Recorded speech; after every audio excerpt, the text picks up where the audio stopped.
Welcome back as we work to connect with each other and with Jesus.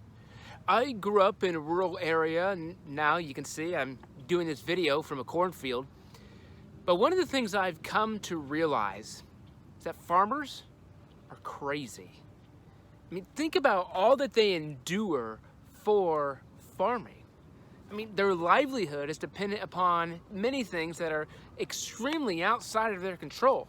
From the market volatility to just the weather in general, farmers are dependent upon all those things. Their work is also very time sensitive. When it's ready to plant, you got to plant now. When it's ready to harvest, you got to harvest now. They also, for the most part, live where they work. Their house is on their farm property. And a lot of times, especially livestock farmers, can't take a vacation.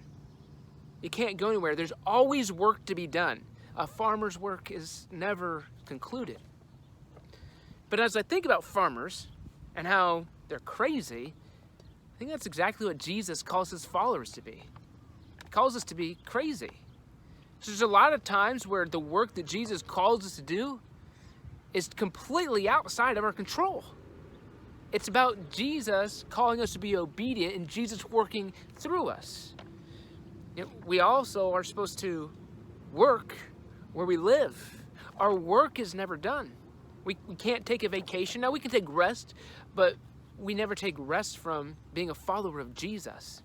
So as I think about all the things that a farmer has to endure and chooses to endure, that's exactly what Jesus calls his followers to endure as well.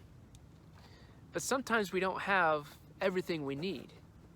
But the harvest is ready. And in Luke chapter 10, verse 2, Jesus says, "The harvest is great, but the workers are few. So pray to the Lord who's in charge of the harvest. Ask him to send more workers for the fields." So as I think about this, Jesus calls us to be crazy, but he's also calling us to pray for crazy people. People who would give their life to this mission that is Jesus. People that would sacrifice all that they are so that the good news of Jesus Christ would be shared. Jesus is calling you to be crazy, and he's calling you to pray for crazy people.